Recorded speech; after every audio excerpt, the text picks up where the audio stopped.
sudah masuk ke saya paling tidak minggu depan ya.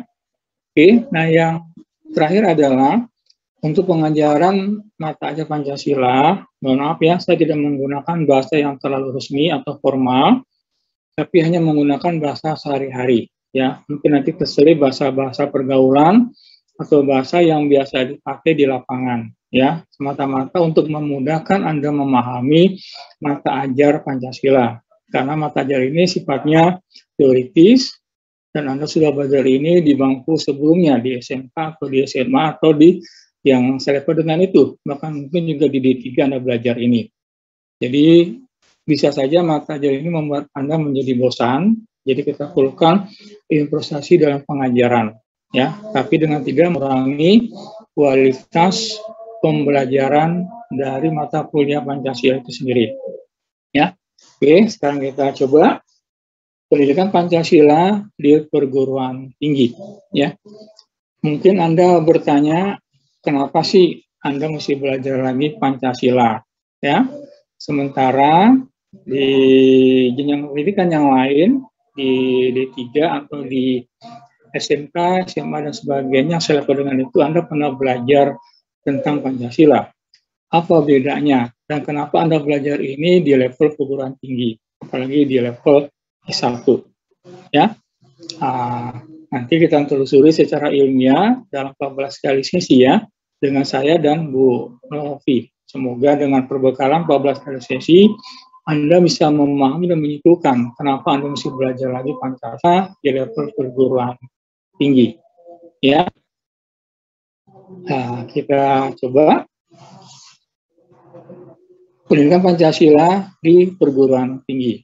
Ya, kenapa Pancasila diajarkan di level perguruan tinggi dan seberapa jauh Anda mesti memahami Pancasila ya dalam kehidupan bermasyarakat, berbangsa, dan bernegara. Coba Anda tampilkan slide berikutnya, maaf. Jadi, ya, Safira. Slide berikutnya, Safira. Oke. Ada 4 landasan kenapa Anda belajar tentang Pancasila ya. 4 landasannya adalah 4 hal yang selalu menjadi kunci jawaban saat banyak pertanyaan di seputar tentang Pancasila. Artinya banyak orang bertanya ya tentang Pancasila. Pertanyaan tadi akan mengarah kepada 4 landasan ini, dan kami sediakan 4 jawaban untuk Anda menjawab apabila orang bertanya tentang Pancasila dari A sampai Z. Ya, sekaligus menjadi dasar kenapa Anda belajar Pancasila. Ya, nah kita lihat ada 4 landasan, artinya dasar dari kenapa Pancasila diajarkan di level perguruan tinggi, termasuk di level S1. Ya, kita lihat secara lintasan historis. Ya, slide berikutnya. Nanti di sela-sela perkuliahan saya buka ruang untuk Anda bertanya ya apabila Anda mengalami kesulitan. Ya, pertama landasan historis atau landasan sejarah. Coba Anda baca pelan-pelan. Saya akan coba menjelaskan apa yang ada di dalam slide ini ya. Anda baca saja, disimak. Ya. Kenapa ada landasan historis dan apa kaitannya dengan Pancasila? Nah, gini. Sebuah ideologi ya apapun bentuknya memiliki sejarahnya masing-masing, bukan hanya Pancasila. Ideologi liberal pun juga, komunis, fasisme pun juga memiliki sejarahnya masing-masing ya. Sejarah menunjukkan dari mana asal muasal lahirnya sebuah ideologi, entah apakah itu karya perorangan, karya orang banyak, dan dari mana sumber digalinya ideologi ya, nanti akan ketemu lewat pembelajaran historis. Yang pertama, yang kedua, adanya landasan historis adalah untuk membuktikan pada kita semua sebetulnya Pancasila itu dari mana sih asalnya gitu ya, dari mana sumbernya, dari mana rahimnya, dan siapa yang melahirkan Pancasila sehingga menjadi dasar negara, siapa yang menggalinya, siapa yang merumuskannya, siapa yang merubahnya, siapa yang menetapkannya, dan siapa yang memberlakukannya. Itu yang perlu Anda ketahui ya. Jadi kita ulang ya. Hakikat dari landasan pertama adalah supaya Anda mengetahui tentang Pancasila secara asal muasal atau sumbernya. Ya, pertama adalah dari mana dia berasal atau dari mana dia digali. Ya, dari sejarah mana sih diambilnya Pancasila. Yang kedua adalah siapa yang menggali, siapa tokoh-tokohnya, ya. Kemudian siapa yang merubahnya, siapa menetapkannya, dan siapa yang memberlakukannya. Inilah sejarah Pancasila, ya. Nanti kita paparkan bab per bab ya dalam 14 kali pertemuan. Nah, balik ke historis. Dari kejadian sebetulnya Pancasila yang Anda kenal saat ini, dari sejak Anda duduk di bangku SD sampai Anda hari ini, ya, Pancasila sebetulnya memiliki sejarah yang sangat panjang, ya. Sejarah Pancasila dimulai adalah dari mengambil nilai-nilai luhur yang ada dalam peradaban Indonesia di masa lalu, ya, di masa-masa kehidupan nenek moyang kita. Tetapi, ya, sejarah yang tertulis, yang punya bukti yang valid atau bukti yang bisa bertanggungjawabkan bahwa sebetulnya Pancasila punya sumber yang jelas. Jadi sejarah Pancasila bukan sejarah rekayasa, bukan karangan, bukan legenda, bukan mitos dan sebagainya, tapi memiliki sejarah yang tertulis dan punya data yang valid. Tentu harus ada bekas peninggalannya. Karena kalau nggak ada itu semua, akan dianggap kosong atau berdusta atau tidak bisa dipertanggungjawabkan. Sama kata lagi nih, Pak Surya anak siapa sih sebetulnya? Nah, untuk mengatakan si anak siapa, tentu harus ada akte kelahiran. Ya, akan jelas di sana Bapak Pak Surya siapa, Ibu Pak Surya siapa, lahir di mana, dan sebagainya. Nah, adanya akte kelahiran menunjukkan saya adalah lahir dalam keadaan yang sah dan bisa dipertanggungjawabkan ke depannya. Dan orang meragukan lagi, tidak ada perdebatan lagi tentang Pak Surya di kemudian hari. Apabila datanya ditopang oleh data yang jelas, akurat, valid, tidak diragukan, dan masih ada sampai saat ini. Ini yang bisa tekankan ya.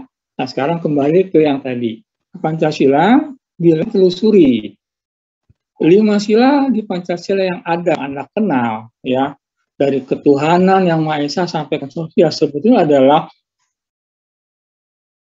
4 sila yang dulu pernah ada, ya, pernah diperlihatkan, pernah hidup di tengah-tengah kehidupan masyarakat Indonesia, ya. Nah, tapi di mana ditemukannya? Di catatan yang tertulis. Nah, yang pertama kali mempelopori catatan tertulis adalah 3 kerajaan besar yang pernah meninggalkan goresan catatan tentang sila-sila Pancasila. Meskipun namanya tidak seperti redaksional Pancasila, ya. Dimulai dari catatan yang ditinggalkan Kutai, Sriwijaya, juga Majapahit. Hingga 3 kerajaan terbesar yang meninggalkan prasasti peninggalan atau dokumen yang mendekatkan kita kepada yang namanya Pancasila atau sila-sila Pancasila yang 5. Sekarang kita lihat berikutnya ya. Kita tampilkan slide berikutnya. Bila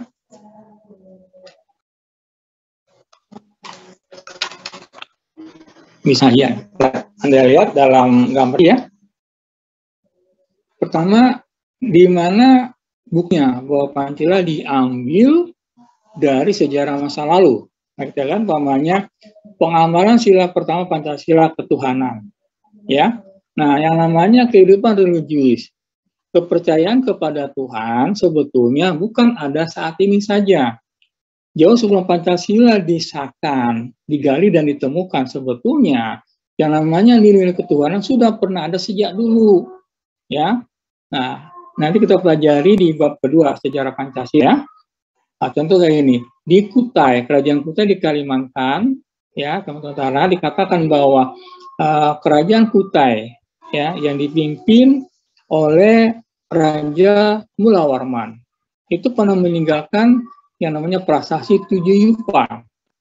Prasasti gambaran bahwa betapa para pendeta Brahmana agama Hindu menghormati yang namanya Raja Mulawarman. Ya, apakah beliau adalah raja yang sangat dekat dengan Tuhan. Bahkan kerajaan Kutai beragama Hindu. Ya, corak hidupnya adalah beragama Hindu dan praktik religiusnya adalah agama Hindu. Nah, saking cintanya para Brahmana kepada Raja Mulawarman pada Kutai, mereka mendirikan namanya Tugu atau prasasti Tujupa untuk penghormatan bahwa raja adalah orang yang sangat baik, teman bersedekah dan percaya kepada Tuhan dalam bentuk agama Hindu. Nah, jadi ini yang diambil.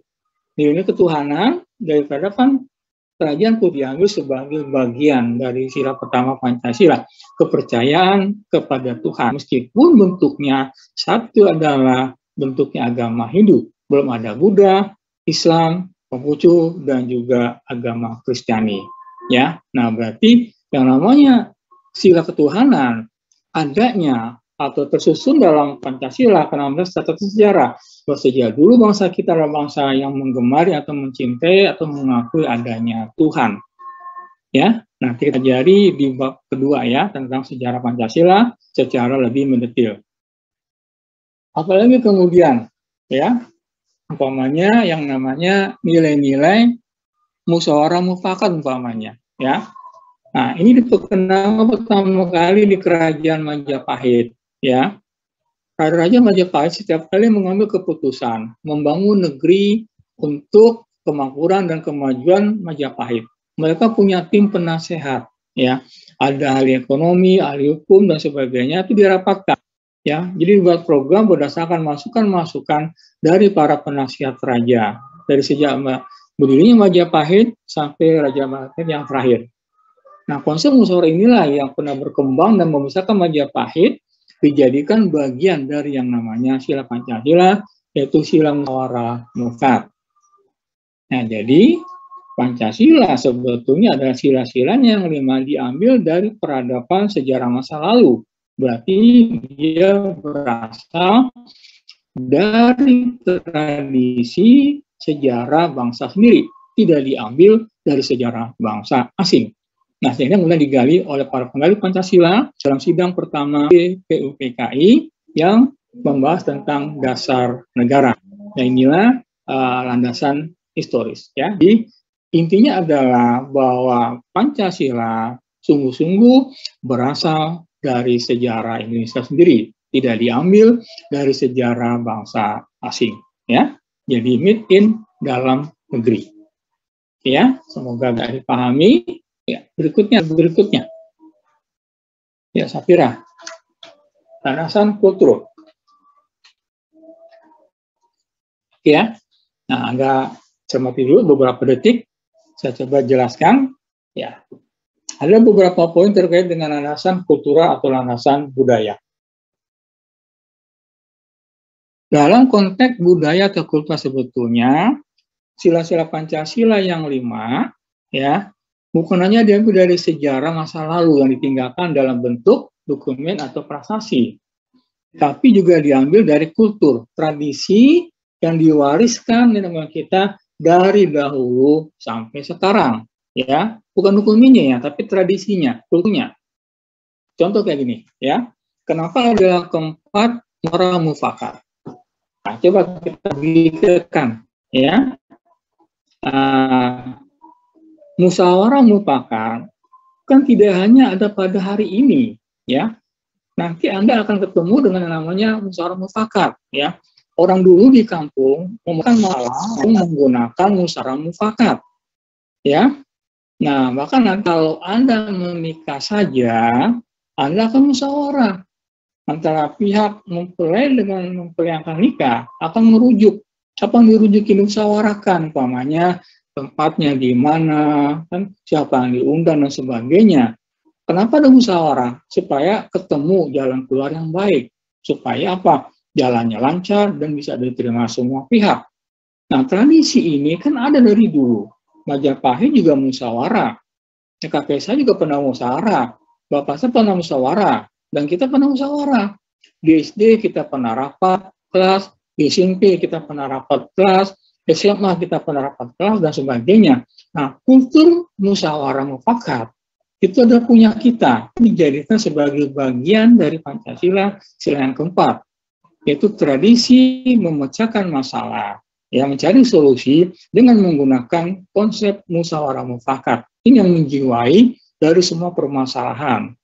Jadi semua permasalahan apapun bentuknya, dari pribadi masyarakat berbangsa negara menggunakan konsep ini. Kenapa dipakai? Kenapa dirumuskan? Kenapa dijadikan sila? Satu cara supaya Indonesia tetap bisa berkibar. Apapun permasalahan bangsa yang terjadi saat ini, ya, gunakan ini musyawarah mufakat. Saat ini ditinggalkan, hasilnya adalah kita anarkisme, kita berantem, kita ribut, dan sebagainya. Kalah pilkada berantem, kalah pilpres berantem. Harus itu, banyak cara menyelesaikan masalah tanpa harus menggunakan kekerasan, anarkisme, unjuk rasa, bayar massa, dan sebagainya. Gunakan musyawarah mufakat. Akan ketemu jalan keluarnya. Ya, nah inilah yang paling tinggi, kultur yang tinggi yang dianggap sangat bagus untuk ditularkan sebagai salah satu cara memecahkan solusi bangsa. Ya, nah apalagi umpamanya, sila pertama kan diturunkan, agama kan ajaran Tuhan, tetapi orang tua kan mewariskan kepada Anda semua. Kayak gini nih, kakek saya umpamanya maaf Muslim. Apa kata saya? Bapak Surya, kamu harus beragama Islam. Apa kata bapak saya kepada saya? Kamu masuk Islam. Dan saya mengikuti orang tua saya, karena orang tua saya dianggap ini adalah penularan kultur, ya. Bukan agama ditularkan, ya, tapi tradisi beragamanya yang ditularkan supaya kita bertuhan. Nah, ini semuanya ada dalam peradaban masyarakat kita sejak dulu. Nah, ini yang digali sebagai mutiara untuk tetap menghidupkan NKRI, menjaga kestabilannya dan menjaga keberadaannya dari waktu ke waktu. Jadi 5 sila Pancasila berasal dari kultur, sudah ada sejak dulu, diambil dan digali para perumusnya, dijadikan sila Pancasila yang 5. Ya, inilah namanya landasan kultural atau landasan budaya. Ya, nah sekaligus inilah yang membedakan kita dengan bangsa lain. Hanya satu ideologi yang dipakai oleh sebuah bangsa, Pancasila saja yang dipakai di Indonesia. Nah, ideologi lain, komunis dan liberal, bisa dipakai di mana saja. Tapi saat ini Pancasila hanya dipakai di Indonesia karena peradaban diambil dari bumi sendiri. Nah, berarti kalau kita berpambil artinya kita mengambil liberal. Kalau kita berpaham komunis berarti kita mengambil konsep komunis, berarti sejarah komunis. Berarti kita meninggalkan landasan kultural. Ya, yang inilah landasan kultural sebagai landasan kedua dari kenapa Anda belajar Pancasila di perguruan tinggi. Ya, semoga bisa Anda pahami. Ya, berikutnya landasan hukum atau yuridis dalam bahasa syariah, ya. Apa maksudnya landasan hukum? Maksudnya gini, ya. Saya ingin Anda paham dulu apa maksudnya landasan hukum, ya. Landasan hukum atau yuridis adalah sesuatu apabila sudah memiliki payung hukum akan memiliki kekuatan hukum dan bisa dipertanggungjawabkan secara hukum, ya. Contoh kayak gini. Waktu saya pacaran dulu, kan saya nggak punya hak milik penuh atas istri. Ya, calon istri masih atau berhak untuk hidup dengan caranya sendiri. Dan saya nggak boleh ngebatasin hak dia sebagai orang yang bebas. Ya, nah, saya nggak boleh batasin. Kenapa? Saya belum menikah saat itu. Ya, nah, berarti dia adalah dia, saya adalah saya. Nah, kalau menikah, berarti kan saya mematuhi Undang-Undang Perkawinan. Undang-Undang Nomor 1 Tahun 74. Ada hak dan kewajiban istri kepada suami dan sebaliknya. Ada hak dan kewajiban istri kepada suami. Ya. Nah, semuanya punya hak dan kewajiban yang sama di hadapan hukum. Nah, berarti katakanlah si A udah saya nikahi sebagai istri, maka saya punya hak penuh atas istri saya. Dari ujung kaki sampai ujung rambut, lahir dan batin. Artinya orang nggak boleh mengutak-atik lagi istri saya. Dan saya bisa pertanggungjawabkan siapa yang menggoda istri saya dan sebagainya. Saya bisa perkarakan di hadapan hukum dengan alasan ini istri saya yang sah. Itu namanya pengertian landasan hukum. Ya, berarti suka nggak suka, tetangga mesti mesti memaklumi. Ini istri Pak Surya dan jangan diganggu. Ya, nah dia mesti mengakui Pak Surya punya anak sekian, aku sebagai anaknya. Karena dia sudah berumah tangga, jelas. Jadi semua orang tidak pernah mengutak-atik urusan rumah tangga orang yang sudah menikah. Ya. Nah, sekarang kita kembali ke laptop. Nah, Pancasila adalah sama dengan suami dan istri. Nah, kalau dia sudah punya payung hukumnya, sudah punya kekuatan hukumnya, berarti dia di posisi yang mesti dilindungin. Ya, nggak boleh dikotak-atik lagi, nggak boleh dicolek lagi, nggak boleh diganti lagi itu. Ya. Nah, kemudian yang paling mendasar adalah ini yang menjadi alasan kenapa Anda belajar Pancasila ya dalam landasan yuridis. Artinya ada perangkat hukum, perangkat peraturan yang membuat Anda mau tidak mau, suka nggak suka, enak nggak enak, muntah nggak muntah, belajar Pancasila. Nah, ini peraturannya. Ya, artinya peraturan inilah yang membuat Anda wajib mengikuti mata kuliah Pancasila. Ya, nah sekarang kita ambil contoh studi banding ya, umpamanya pasal 31 ayat 1 dan 3 ya. Ini bunyinya, yang satu ya. Setiap warga negara berhak mendapatkan pendidikan.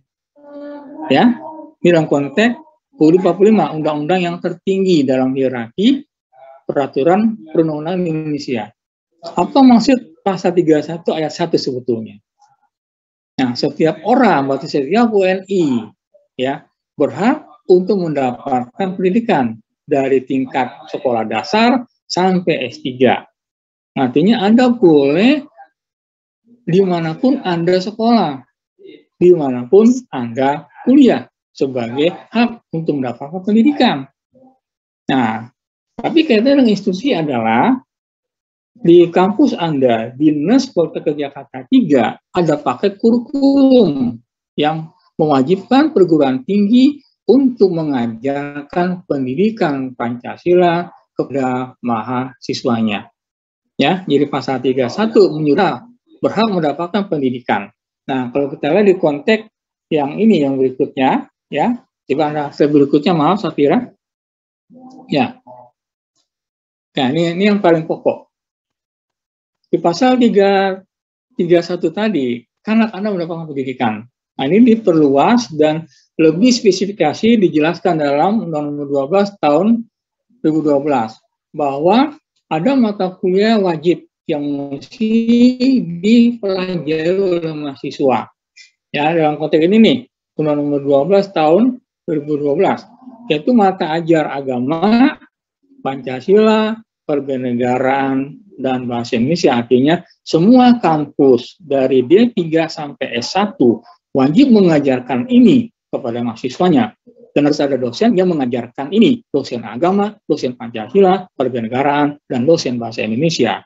Nah, apabila institusi nggak menyediakan ini, apabila kampus tidak mengajarkan ini, maka akan ada sanksi. Nah, sanksi tadi berpulang kepada negara. Apakah pencabutan izin operasional atau teguran dan sebagainya, tergantung bentuk pelanggarannya. Tapi secara hukum, mata ajar Pancasila adalah paket wajib yang mesti Anda pelajari. Suka nggak suka, muntah nggak muntah, enak nggak enak, Anda harus mengatakan siapa Surya belajar Pancasila sebagai paksaan. Karena hukum sifatnya adalah mengatur dan memaksa. Ya, dengan tujuan supaya Anda memahami ideologi secara baik dan benar. Ya, nah, inilah yang namanya landasan yuridis atau landasan hukum ya. Jadi apabila ada orang mengkotak-atik Pancasila, ya bersiap-siaplah untuk mendapatkan sanksi, ya mungkin teguran atau mungkin diperkarakan karena Pancasila sudah punya dasar hukum dan sudah punya payung hukumnya. Begitu dilanggar, negara akan bereaksi. Apabila ada pelanggaran, seputar tentang Pancasila sebagai ideologi ya. Nah, inilah landasan yuridis. Oke, berikutnya landasan filsafat. Ini agak berat ya. Coba Anda baca pelan-pelan.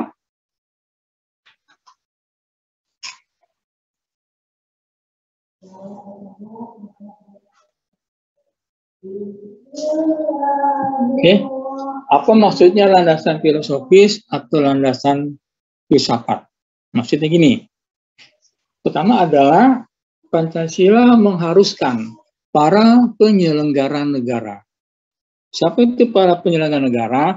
Yaitu orang-orang yang berstatus sebagai PNS, sebagai abdi masyarakat, atau petinggi negara di luar departemen, termasuk para menteri.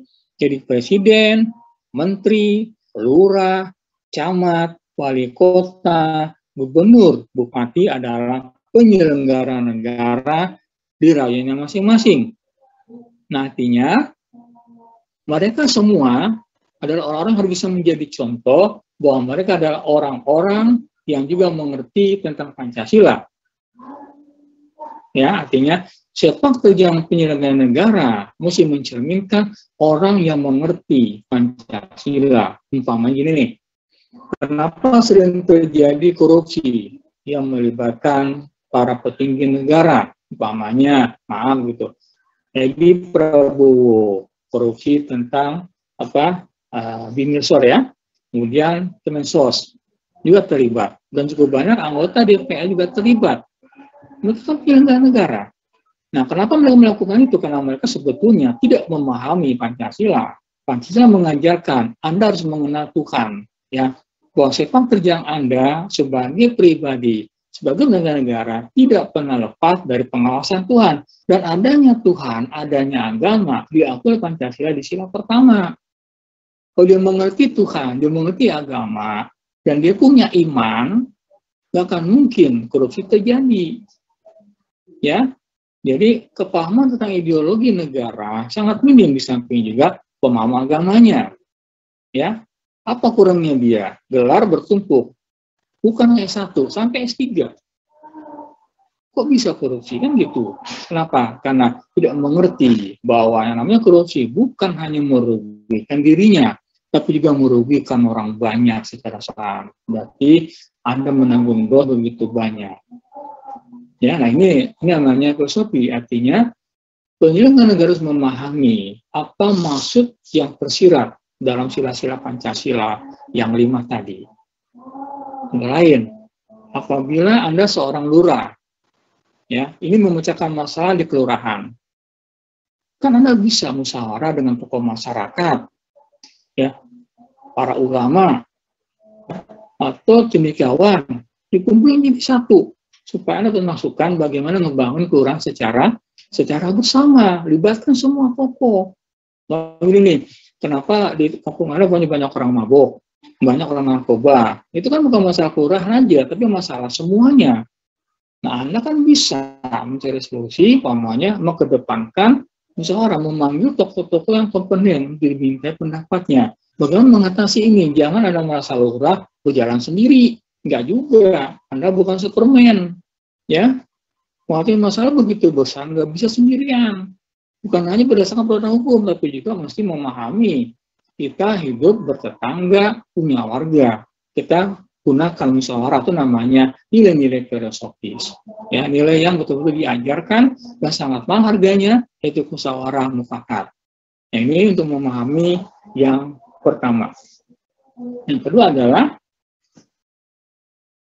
saat namanya para penyelenggara membuat peraturan, apapun bentuknya, umpamanya ini, saat gubernur dan DPRD tingkat 1 membuat perda atau peraturan daerah, ya, nah, maka semua produk hukum tadi, perda tadi, pastikan tidak ada menyalahi nilai-nilai Pancasila. Artinya, nggak boleh berseberangan dengan kemauan dari sila-sila Pancasila.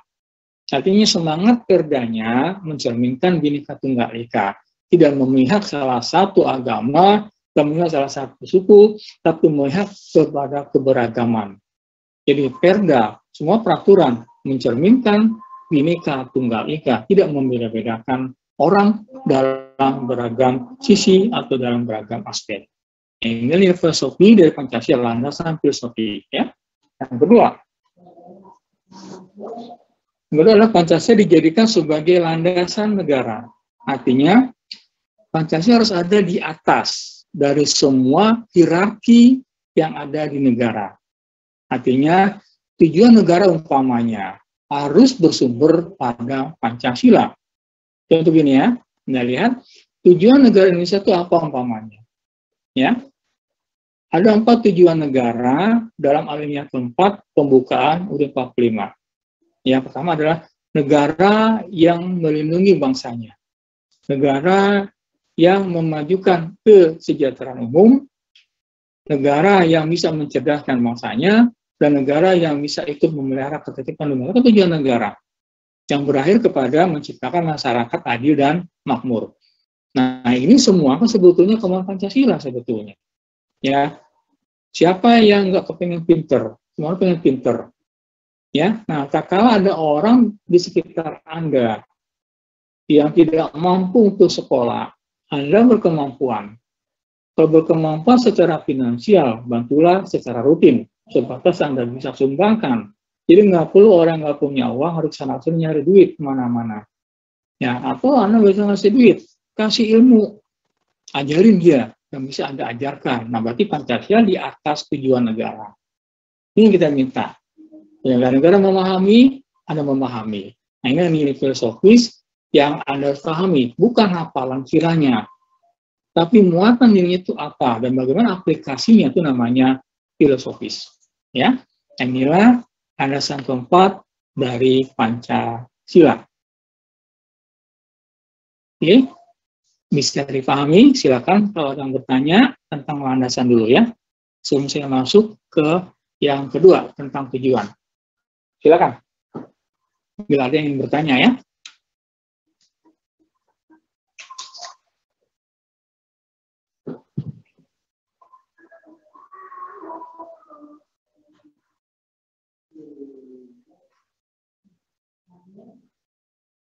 Silakan kalau ada yang ingin bertanya. Kalau enggak kita teruskan, mudah-mudahan saya terdengar ya. Maaf, apabila kecepatan bilangin ya, saya suka kecepatan ngomongnya. Nah, sekarang tujuan pendidikan Pancasila ya. Slide berikutnya, maaf Safira. Oke. Ya. Apa tujuan dari pendidikan Pancasila? Nah, tujuan Pancasila ya itu juga bermuara dengan 3 tujuan lain. Artinya ada kesinambungan yang nggak diciptakan antara tujuan Pancasila dengan tujuan yang makro. Kita menyebutnya tujuan nasional dan tujuan pendidikan nasional. Saya ulang ya. Tujuan pendidikan Pancasila ya berkaitan dengan tujuan lebih makro. Artinya berhubungan dan berdampingan dengan tujuan yang ada di dalam konteks pembelajaran, yaitu kekaitan tujuan Pancasila dengan tujuan negara, harus ada sinkronisasi. Tujuan Pancasila pun juga adalah aplikasi dari tujuan pendidikan nasional. Ya, nah kita lihat di mana keterkaitannya antara tujuan Pancasila dengan tujuan nasional dan tujuan pendidikan nasional. Nanti secara khusus, apa sih sebetulnya yang menjadi inti dari tujuan pendidikan Pancasila? Ya, kita lihat. Ya, apa itu tujuan nasional? Ya, saya berikutnya sudah, saya kira ya. Nah, nanti Anda bisa lihat dalam alinea keempat ya, pembukaan UUD 45 yang saya katakan. Ada 4 tujuan negara. Ini titipan. Ya. Anda baca di dalam pembukaan 45 ayat keempat. Oke. Nah, sekarang apa relevansinya ini dengan Pancasila? Atau apa relevansinya ini dengan tujuan dari pengajaran pendidikan Pancasila kepada Anda semua? Oke, kita ambil contoh.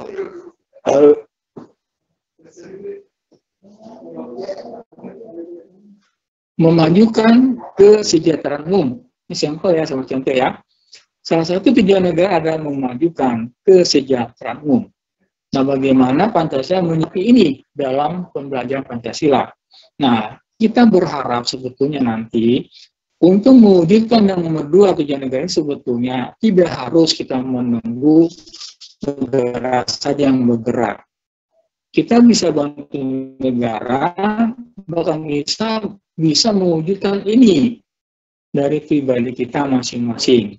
Bagaimana bentuknya? Kami gini, kalau dalam konteks negara tidak mungkin mensejahterakan semua orang.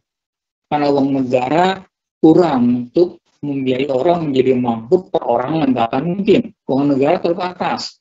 Ya, tapi negara namanya negara menciptakan lapangan kerja di semua departemen dibuka tiap tahun itu. Kalau setahun 2 kali, setahun sekali buka lowongan buat PNS. Silakan ikut seleksinya. Itu bentuk negara mencoba membuat Anda itu punya penghasilan kerja di sana, punya penghasilan dan bisa sejahtera. Nah, kemudian negara mengizinkan pihak swasta mendirikan kantor di Indonesia. Apapun jenisnya, di secara apapun silakan. Untuk apa? Supaya bisa menyerap tenaga kerja minimal di lokasi pabrik atau di lokasi kantor, orang bisa tetap di sana, dapat penghasilan dan bisa mensejahterakan dirinya dan keluarganya. Bahkan juga negara membuka ruang untuk perusahaan asing berdiri di Indonesia. Supaya apa? Sama, supaya bisa menyiapkan tenaga kerja di samping investasi. Ya, negara sudah melakukan semua. Negara sudah bentuk namanya bansos. Lagi pandemi, negara keluar duit itu. Ya, bentuknya apa? Bantuan berupa uang tunai, sembako, dikucurkan itu. Untuk pengusaha dikasih kredit. Itu kan bentuk kegiatan umum. Ya, nah, kalau menunggu itu saja nggak akan kelar. Nah, sekarang apa yang harus Anda sikapi ini? Nah, itu yang kita minta. Kayak gini, lu mesti ngapain buat sehari-harinya? Kan bisa berbuat ini. Umpamanya, kalau Anda sedang punya rezeki, berbagilah kepada yang berhak. Ya, utamakan sedekah, jangan mengutamakan pusat. Itu yang kita minta. Ya, yang kedua, kalau Anda punya lapangan pekerjaan, bagi saudara Anda, teman Anda, tampung dia. Ya, apapun bentuk bisa menampung orang, bisa menambah skill untuk dia cerdas dan menghasilkan uang. Buka sebagai terobosan. Ini namanya Pancasila mengajarkan Anda untuk bisa ikut membantu negara memajukan kesejahteraan umum. Ya, nah inilah tujuan nasional, relevansinya dengan pendidikan Pancasila ya. Nanti 1, 3, dan 4 bisa Anda ceritakan sendiri ya, apabila saya keluarkan dalam bentuk ujian. Apa relevansi antara tujuan nasional dengan pembelajaran Pancasila ya. Jadi satunya kepahamannya bukan hafalannya, tapi kepahaman dan bisa mengaplikasi jawaban ya. Oke, berikutnya ya, tujuan pendidikan nasional. Oke, ya.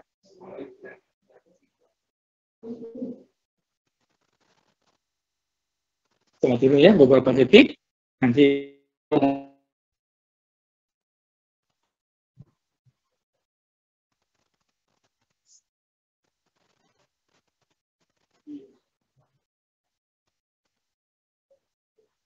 Anda lihat teksnya ya, agak panjang ya. Intinya begini, ya. Tujuan pendidikan nasional adalah untuk ini ya, membentuk jiwa patriotik, bertebar rasa cinta tanah air, semangat kebangsaan, dan kesejahteraan sosial, sadar pada sejarah bangsa, dan seterusnya. Nah, jadi maksudnya, apabila Anda sudah khatam pembelajaran Pancasila, ya, nah, kita ingin, ya, yang ini nih muncul di diri Anda. Pertama, Anda punya jiwa patriotik. Ya, apa itu? Jiwa kepahlawanan, jiwa berani, jiwa untuk berani bela bangsa, bela negara, berdiri di depan saat negara membutuhkan. Ya, nah, kita ingin sampai Anda ke sana nanti. Ya, dengan apa? Dengan nanti belajar di bab kedua, sejarah tentang bangsa, ya, dari masa perjuangan dari abad ke-16 sampai abad ke-19 itu masa-masa orang-orang pejuang terdahulu berjuang untuk menggapai kemerdekaan. 3,5 abad, Anda bayangin, itu bukan masa yang sebentar, cukup panjang. Seorang ya, kenapa harus ada menumbuhkan jiwa patriotik, jiwa kepahlawanan, jiwa hero, jiwa berani berdiri di ke depan saat negara membutuhkan pertolongan.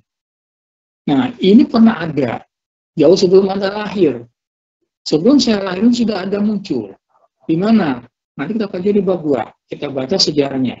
Ya, kita pernah dijajah oleh beberapa bangsa asing. Terlama adalah bangsa Belanda, 3,5 abad atau 350 tahun. Apa bisa Anda ambil dari itu sebetulnya? Itu yang harus kita renungin gitu. Bukan hafalan 3,5-nya, bukan pahlawannya, bukan.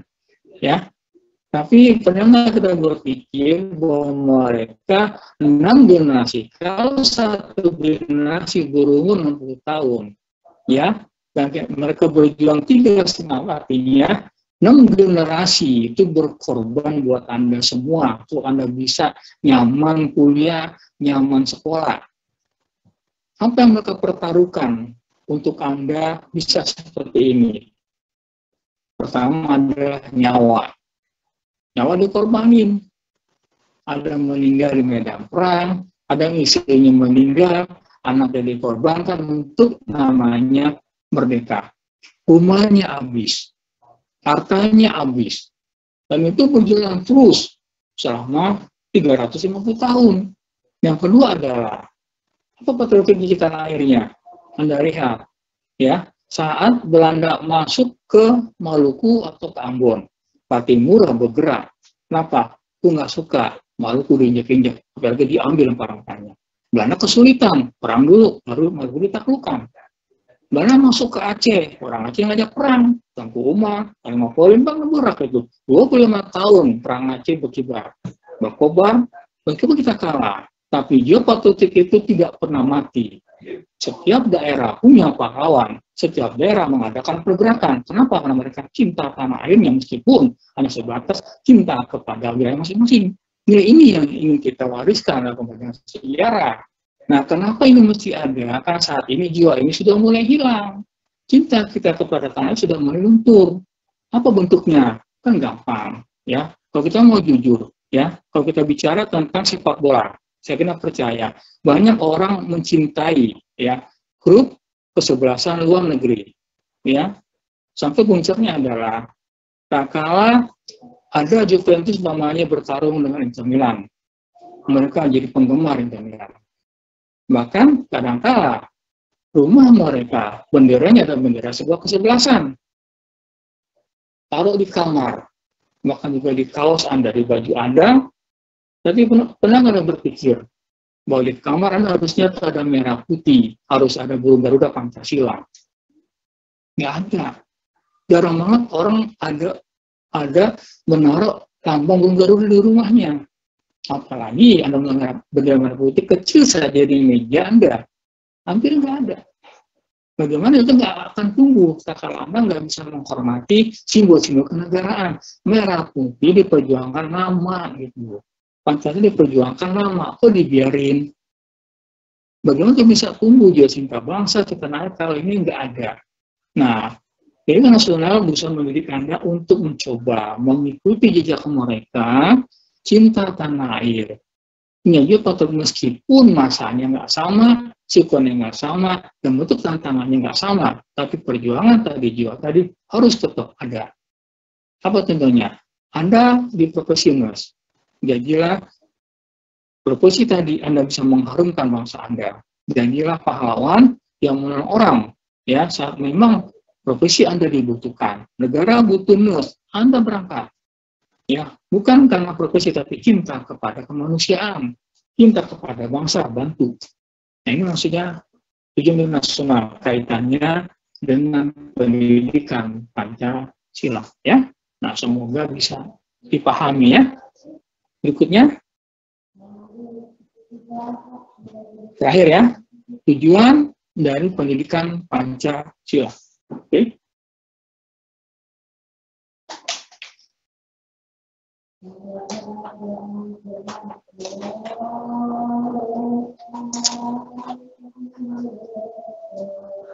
Oke, ada 3, ya. Nah, kita coba satu saja dari diri Anda ya. Nanti berikutnya yang lainnya Anda bisa pelajari sendiri ya. Karena kuliah kita kan daring ya. Jadi Anda juga harus proaktif, belajar sendiri, di samping belajar dengan dosennya. Paling tidak ada 3 yang menjadi Pancasila dalam konteks keputusan Direktur Jenderal Dikti ya, tahun 2002. Ya, ini umpamanya Anda lihat yang berapa? Umpamanya yang nomor C, ya, yang C coba. Kita coba pendekatannya. Oke, mengatakan mahasiswa memiliki kemampuan untuk memakai sejarah dan nilai-nilai budaya untuk menggalang persatuan Indonesia. Nah, arti gini, ya. Kenapa dulu perjuangan 350 tahun dengan Belanda tak pernah membuahkan hasil? Ya, artinya Patimura kok bisa kalah, Diponegoro kok kalah, Tengku Umar kok kalah, padahal kurun waktu mereka berperang itu hampir sama waktunya. Ya, di tahun yang tidak begitu jauh atau di tahun yang bersama rentangnya, mereka melawan penjajah. Tapi kenapa selalu kalah? Ini kuncinya. Apa itu? Nilai persatuan yang hilang. Ya, mereka nggak kompak. Artinya nggak ada kerjasama antara kawan untuk melawan Belanda secara bersama-sama. Hanya spontanitas. Ya, melawan secara kesukuan atau daerah sehingga Belanda gampang menjajahnya. Nah, artinya ke depannya apa? Kalau kita melupakan nilai-nilai persatuan, ya, maka dampaknya adalah Indonesia akan bisa segera bubar apabila persatuan sudah mulai hilang. Nah, sila Pancasila salah satunya adalah sila yang ketiga, persatuan Indonesia.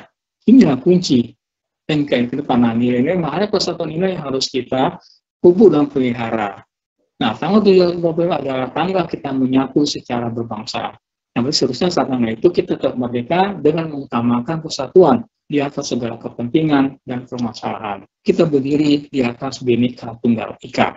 Ya, nah inilah tujuan dari pendidikan Pancasila. Ya, ini tadi sejarah yang ditinggalkan dari masa lalu dengan segala kepahitannya dijadikan pembelajaran bahwa sebetulnya yang paling nol yang NKRI adalah semangat persatuan. Itu yang membuat NKRI bisa bertahan dari waktu ke waktu. Itu hilang berarti NKRI cepat atau lambat tinggal menunggu waktu akan berubah dengan sendirinya karena persatuan sudah mulai ditinggalkan. Ya, kalau rumah tangga menyatu lagi organisasi pas ujungnya adalah penceraian. Organisasi yang nggak sesuai berjalan dengan anggotanya maka akan bubar dengan sendirinya.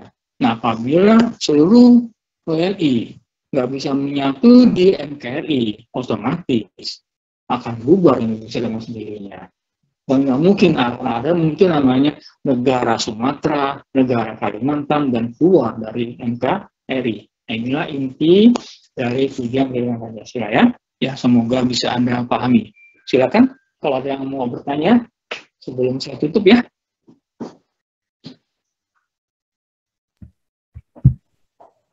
Pak.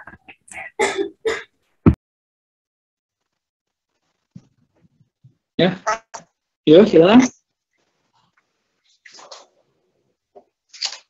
Silakan deh. Semuanya Bapak aja nih ya. Pak, saya izin bertanya. Silakan. Nggak terdengar suaranya. Saya Siva Kartika Agustina. Saya izin bertanya, Pak. Pak, silakan. Siapa suara saya terdengar?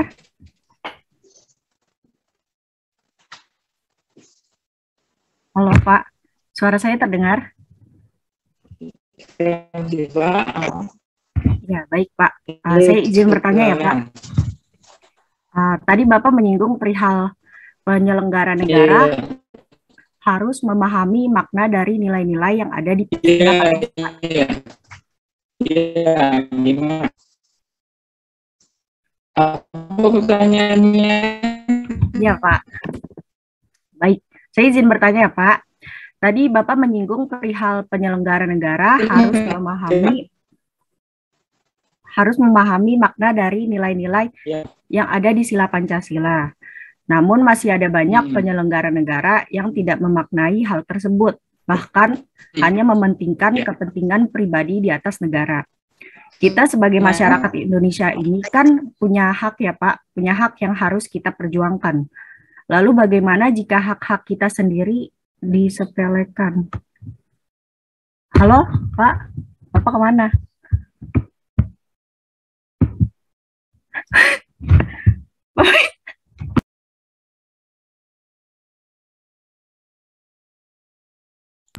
Sipa santuy banget anjir.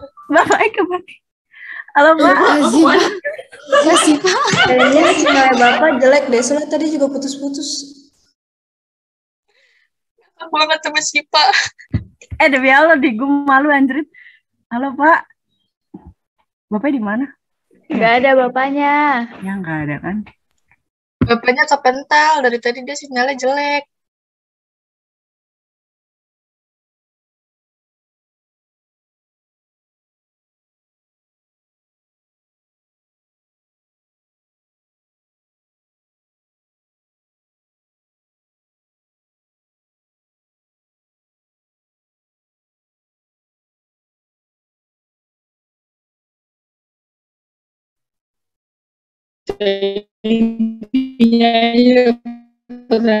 Intinya deh, ya. Jadi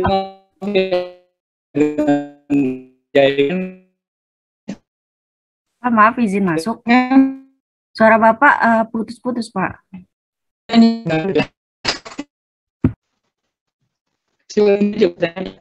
Ya.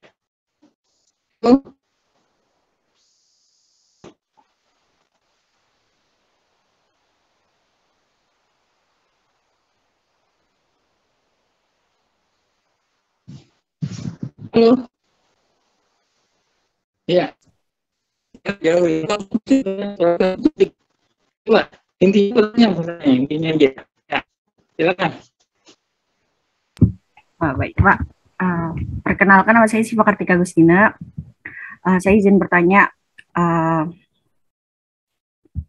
Tadi Bapak menyinggung perihal penyelenggara negara harus memahami makna dari nilai-nilai Pancasila.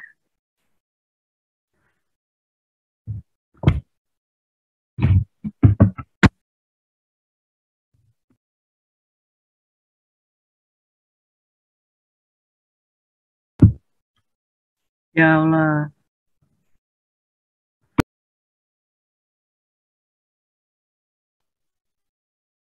Ya.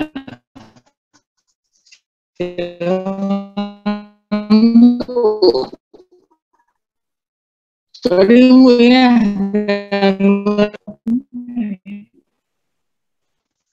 Ya, silakan. Halo.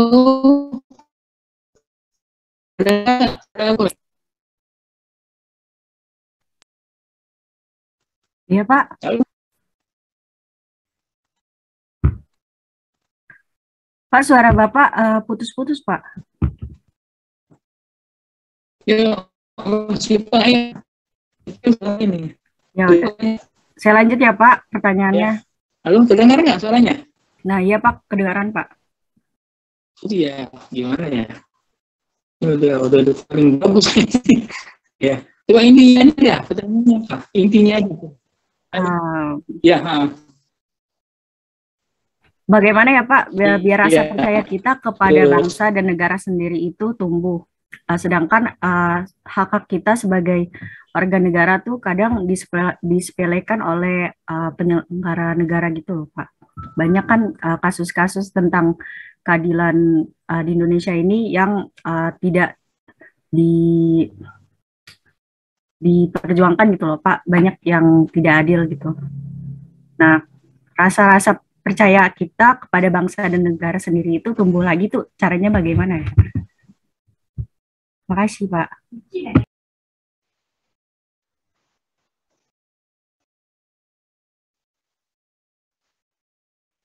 Iya. Ya. Terima kasih pertanyaannya. Nah, gini ya, ada dua yang saya tanya.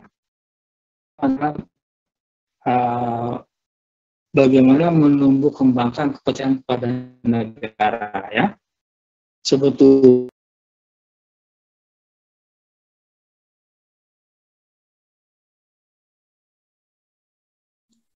Kayaknya kita saranin bapaknya buat off cam dulu aja deh kalau mau ngomong. Sinyalnya nggak kuat.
Ya Allah, di ghosting.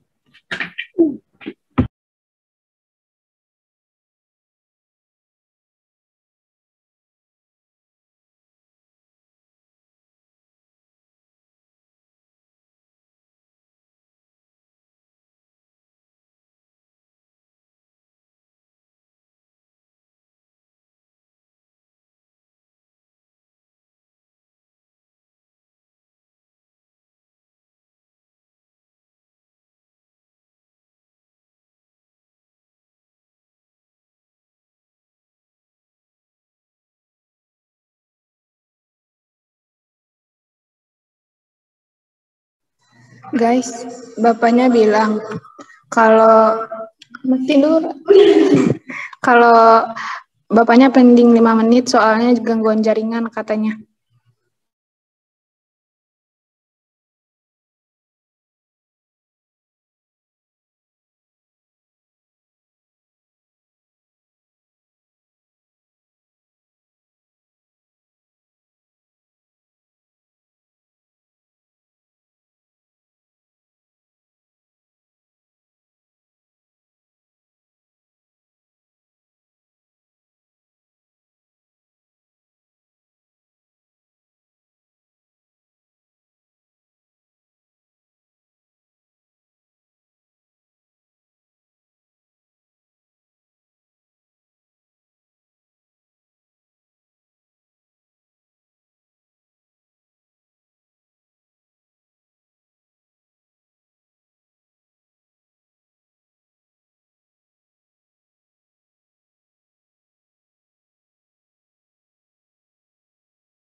Guys, bapaknya mau join lagi.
Halo, Assalamualaikum. Halo. Waalaikumsalam, Bapak. Halo.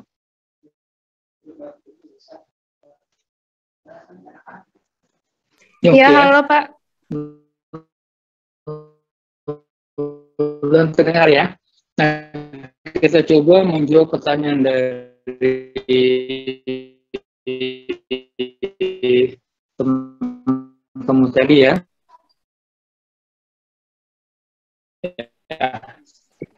Bapak, Ya. maaf izin masuk, suara Bapak masih putus-putus, Pak.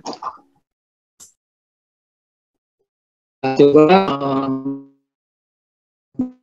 jawab pertanyaan dari ya. Gimana tidak kepada Sus. Oke.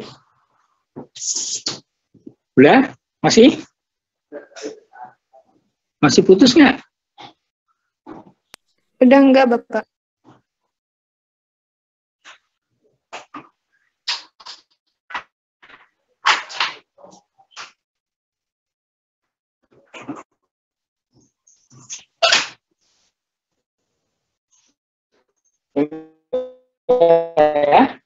Ya. Pada hakikatnya nggak benar toko ya, bukan hanya juga banyak wadah lain, cukup banyak.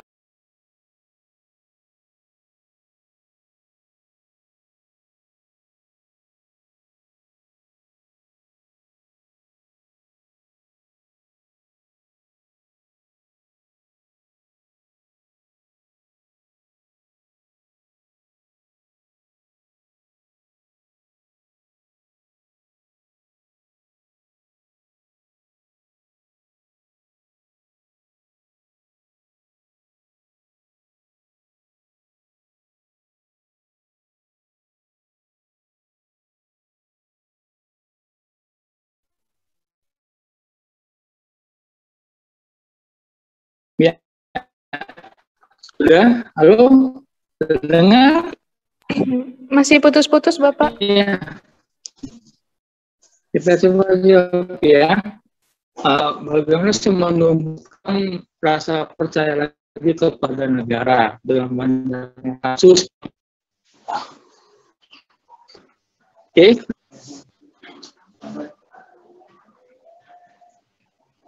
Oke, kita coba ya. Kita cobanya karena sih udah maksimal banget ini kayaknya. Jadi kayaknya ya. Ya, bagaimana menumbuhkan rasa percaya kepada negara kembali di tengah banyak kasus yang membuat kita kadang-kala merasa a priori ya, atau apatis terhadap agama.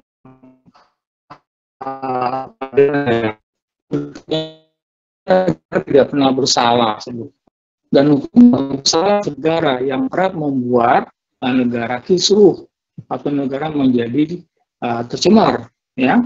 Hakikatnya kan negara nggak bersalah sebetulnya, yang salah adalah oknumnya.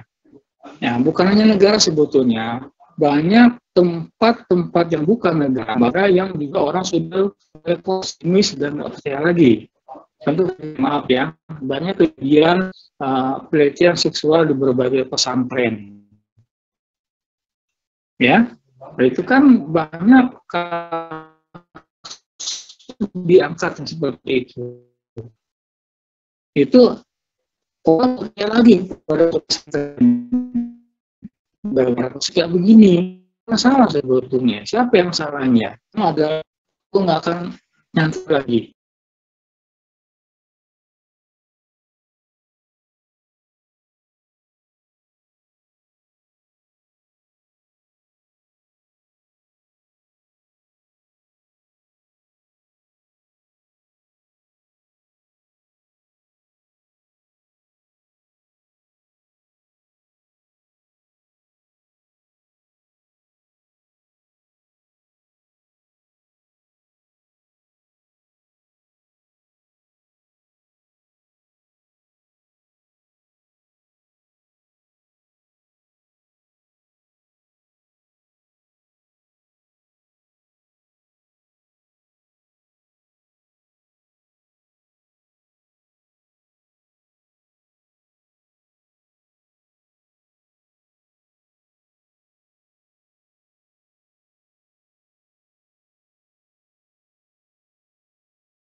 Ya, pada tumben nih, ada gangguan nih.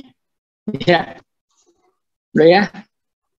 Meskipun putus, saya coba pasien jawab ya. Nah, udah ada sebagian mendengar jawaban ini. Bagaimana menemukan rasa kepercayaan kepada negara di tengah-tengah banyak kasus yang membuat kita menjadi a priori kepada yang namanya negara. Sebetulnya dalam konteks yang kecil saja, banyak kejadian sebuah lembaga atau institusi nggak lagi dipercaya oleh masyarakat. Contoh umpamanya, maaf ya, banyak kasus yang terjadi sekarang di pesantren ini, ya, banyak santri yang dihamili oleh orang-orang yang ada di pesantren, sehingga menimbulkan aib pesantren tadi. Apa yang kapan? Akan menyantet kasus. Nah, demikian juga negara kan nggak pernah bersalah sebetulnya. Yang salah adalah oknum penyelenggara negara, siapa saja, baik itu menteri atau negara yang lain. Apabila melakukan hal yang mencemarkan negara, sebetulnya mereka sudah mengacukan negara secara perlahan-lahan. Negara yang suci menjadi hancur pula segelintir orang. Nah, kita perlu menyikapi itu secara berlebihan. Setiap orang kan punya penilaian, setiap orang punya sikap, punya sepak terjang.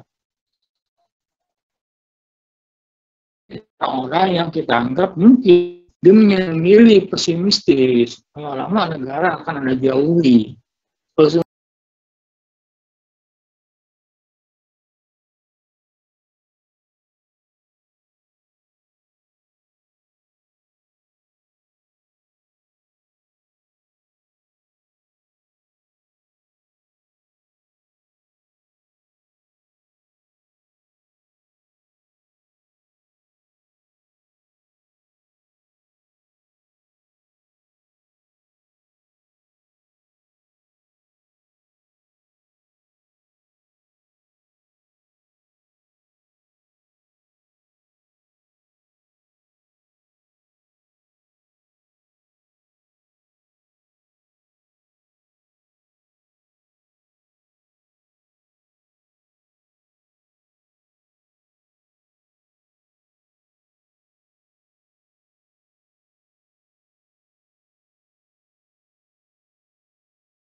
Guys, ini kayaknya bapaknya udah pasrah. Nah, terus tadi bapaknya nge-PC.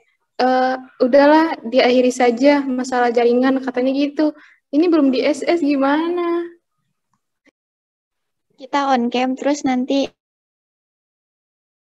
diedit. Seru, Atau enggak bilang seru foto selfie dah. atau enggak bilang bapaknya suruh masuk buat on cam doang gitu, nggak usah ngomong, itu bisa nggak? Jadi nggak usah ngomong, buat on cam SS doang. Oke, bentar gue coba ya.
Oke, aku udah gabung nih. Silakan di foto, Bismi.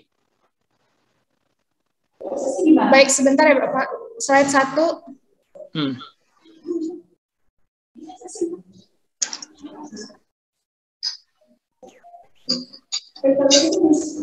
Selanjutnya slide 2.